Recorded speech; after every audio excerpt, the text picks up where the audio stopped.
The division right now is the worst it's ever been. I would say that statement is very, very wrong. Very, very wrong. You heard it here first.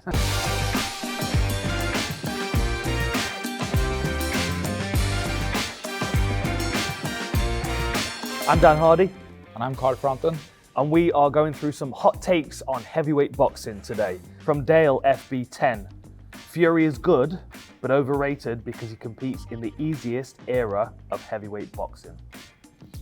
Disagree. I think that Fury is probably the best heavyweight fighter of a generation, really. I hate comparing different fighters from different generations. I don't like to do that. They're different men, they're bigger men.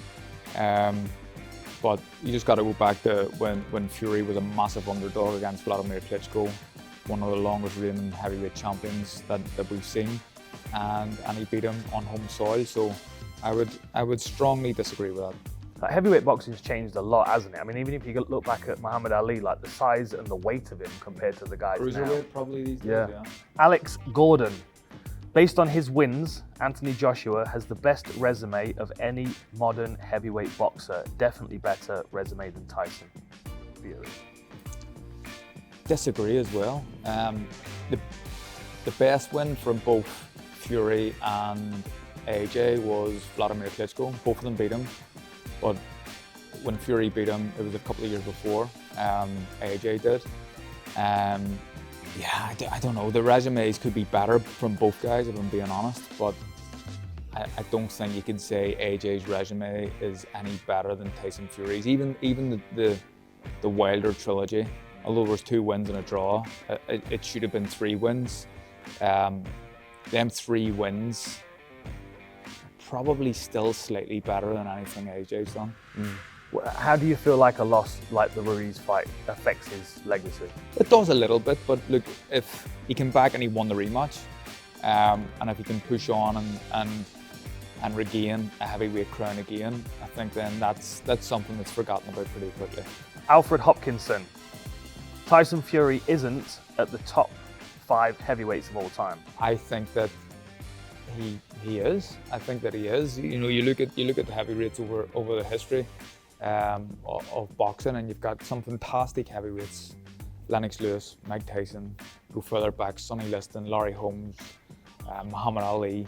And again, without contradicting myself, I hate comparing different generations, but we give Fury a chance against any of them, I think.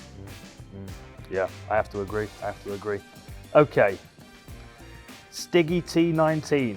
Fighting the best fighters and losing is better than avoiding and staying unbeaten. I agree with that statement, and that's something I think that boxing can take from the MMA world, whereas this mythical O that you have to protect in boxing, and we'll blame a lot of that on Floyd Mayweather. I think that you must remain undefeated, and you look at what happens in the MMA world, and if you're competitive in a fight and you've lost the fight but it's been competitive, you'll get another fight off the back of it, and the fans appreciate that. I think that's something that boxing can maybe take from UFC in particular, but certainly the MMA world, that a loss isn't the end of a career, and it's one of the things that irks me about boxing, that people kind of protect this 0, which is, it doesn't have to be the case. Yeah. Steve Devlin. Prime Lennox Lewis still beats a prime Mike Tyson. Again, it's a hard fight to call, isn't it? I think that when Tyson and Lewis fought, Tyson was certainly past his best, but I would say Lewis was probably past his best as well. What was the best version of Lennox Lewis, would you think? What kind of years or opponents are you thinking? Pre-Tyson, certainly. He had that fight against Vitaly Klitschko as well, which he wasn't doing great in. Obviously, Vitaly got the bad, nasty cut. I don't know. That's a hard one to call. If you put a gun to my head, I'd say prime Lewis probably just beats prime Tyson, I think. James Williams. Fury can't call himself the greatest British heavyweight till he unifies the division. If he doesn't unify, he'll still be in Lewis's shadow. I think a lot of people will think that. I think that certainly if he does unify, then he's a better shout of being called the #1 heavyweight that Britain has ever produced, possibly the world. Like, it's nice to be in the argument, isn't it? And people are already arguing that Tyson Fury is probably the best heavyweight that Britain's ever produced. I'm not saying that that's definitely the case or not, but certainly if he unifies against Usyk after Ngannou, then it gives him more of a shout. CS Rang 89. The division right now is the worst it's ever been. There's some negative people in these comments. Yeah, very negative, aren't they?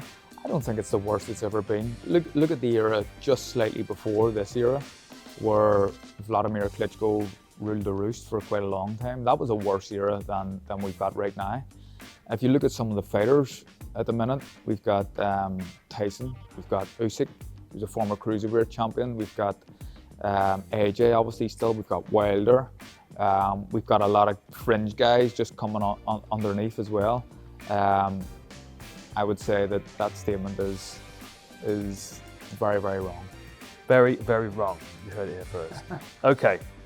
Jack's dad, 734. Francis Ngannou cannot beat Fury or Usyk, but he could beat several top 10 to 15 guys in the division. Well, this is the thing I don't know. I don't say that he can't beat Fury, then he can't beat Usyk. Like, he has a chance, but it's very, very small, just because he's a big, athletic, strong, power-punching guy. To say that he can't beat the top 15 other guys in boxing, how do we know? I think that's a question we can answer after we see him fight Tyson Fury. Yeah. But at this point, we just don't know. Do you think if you look at the division, though, you can go, okay, well, these 3 or 4 at the top, they might be a step too far, but if you put him in the mix with these guys, they're all kind of big power punchers.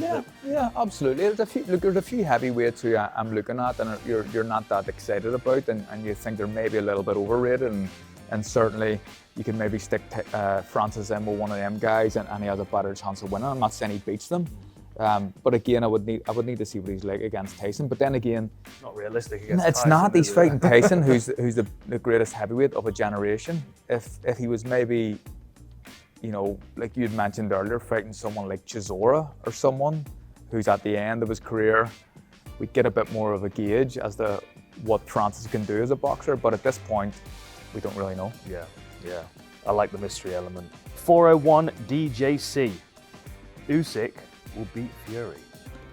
I disagree. I think I've always had Fury as a favourite in that fight.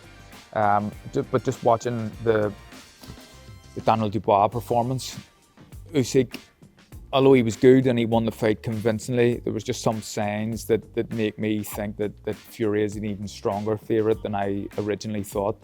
I think it would be a disservice to Fury just to say that his size is what wins him the fight. Fury can box. He's very, very resilient. He's tough. He can fight on the inside as well. I think what he does really well is when he gets someone, most of the opponents that he fights are smaller on him, and he kind of Vladimir Klitschko's them, where he hits them, holds them and pushes them down.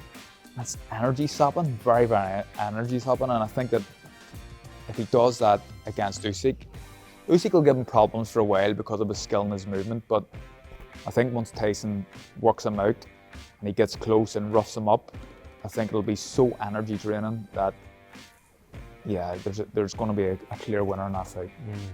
Very interesting. Thank you very much. And thank you for your hot takes. I hope you got some food for thought from a great mind like Carl Frampton, and we'll see you next time.